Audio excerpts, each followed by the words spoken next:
আসসালামু আলাইকুম দর্শক। প্রথম দেখায় আপনারা হয়তো ভাবছেন আমরা সিলেটের রাতারগুলে চলে এসেছি, কিন্তু না।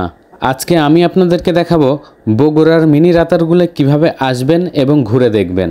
দর্শক, আজকে আমরা এসেছি বগুড়া জেলার শেরপুর এবং নন্দীগ্রাম উপজেলার মাঝামাঝি অবস্থিত বগুড়া রাতারগুল খ্যাত ভদ্রাবতী নদীতে। এখানে দেখতে পাচ্ছেন নৌকা ঘাট এসে পৌঁছেছে। এখান থেকে আমরা একটা নৌকা রিজার্ভ করবো, করে আমরা ঘুরতে নদীতে। দর্শক, প্রথমে আমিও আপনাদের মতো ভেবেছিলাম বগুড়ায় আবার কিসের রাতারগুল হয়। বাংলাদেশের একমাত্র জলবদ্ধ বন যা সোয়াইম্প ফরেস্ট বা রাতারগুল নামে পরিচিত, এটা তো সিলেটে অবস্থিত। বগুড়ায় আবার কিসের রাতারগুল? আসলে বগুড়া জেলার শেরপুর উপজেলায় অবস্থিত ভদ্রাবতী নদীর দুই পার্শ্বের গাছপালার ডাল এমনভাবে পানিতে নেমে এসেছে যেন এখানে আসলে মনে হবে আমি সিলেটের রাতারগুলে অবস্থান করছি। এর প্রাকৃতিক সৌন্দর্য রাতারগুলের চেয়ে কোনো অংশে কম নয়। এর সৌন্দর্য দেখলে যে কেউ বিমোহিত হবে। এখানে আসতে হলে আপনাকে প্রথমে বগুড়া জেলার শাকপালা মোড় অথবা শেরপুর উপজেলা সদর থেকে সিএনজি চালিত অটোরিকশায় করে আসতে হবে মুরাদপুরে।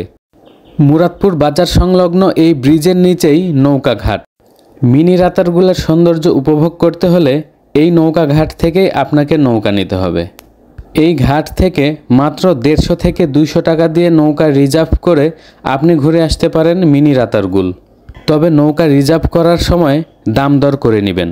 এখানকার নৌকা আলা মামারা যদিও খুবই মাটির মানুষ এবং অমায়িক ব্যবহার। আমাদের নৌকা আলা মামা এখানে এক জমি থেকে আখ কিনে সেই আখ দিয়ে আমাদেরকে আপ্যায়ন করেছিল। যদিও নৌকা ভাড়া করার সময় আমরা বলিনি আমাদেরকে কোনো কিছু নাস্তা দিতে হবে, বা মামাও এরকম কোনো কিছু বলে উঠায়নি। কিন্তু মামার এই অতিথিপরায়ণতা দেখে সত্যি আমি খুব মুগ্ধ। আসলেই উত্তরবঙ্গের মানুষ অতিথিপরায়ণ, তারই প্রমাণ দিলেন এই নৌকাওয়ালা মামা। সারা বছর এই নদীতে পানি থাকে না। বর্ষার সময় যখন বেশি বৃষ্টিপাত হয় তখন নদীর পানি পার উপচিয়ে দুই পার্শ্বে ছড়িয়ে পড়ে, আর তখনই এর আসল সৌন্দর্য। এই বর্ষায়ও এর ব্যতিক্রম হয়নি। ভদ্রাবতী নদী যেন ফিরে পেয়েছে তার যৌবন, সেজেছে তার আপন সৌন্দর্যে। আর সেই সৌন্দর্য মেলে ধরেছে আমাদের মতো সাধারণ দর্শনার্থীদের জন্য। ভদ্রাবতী নদীর উৎপত্তি নিয়ে বিভিন্ন কল্পকাহিনী শোনা যায় এলাকার লোকজনের মুখে।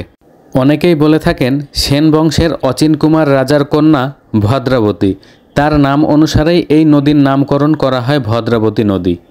এখান থেকে মোটামুটি 1.5 কিলোমিটার এই নদী এতই শান্ত, স্নিগ্ধ, কোলাহলহীন যেন মনে হবে ভদ্রাবতী নদী এখানে মেলে ধরেছে তার রূপের পসরা। এই 1.5 কিলোমিটার রাস্তার পরে এই নদী বয়ে চলেছে এক বিশাল মাঠের মাঝখান দিয়ে। মাঠের মধ্যে চারিদিকে অথই জল, যেদিকেই তাকাই শুধু জল আর জল।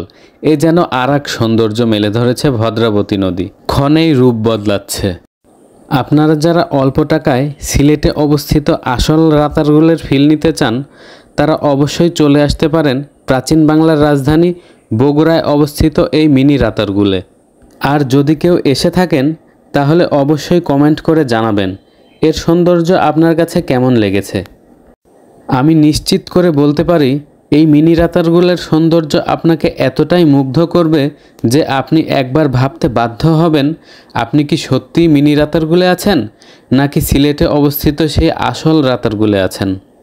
যাই হোক দর্শক বন্ধুরা, আপনারা সবাই ভালো থাকুন, সুস্থ থাকুন। আমি দিদার আজকের মতো বিদায় নিচ্ছি। আবারও দেখা হবে নতুন কোনো জায়গায়।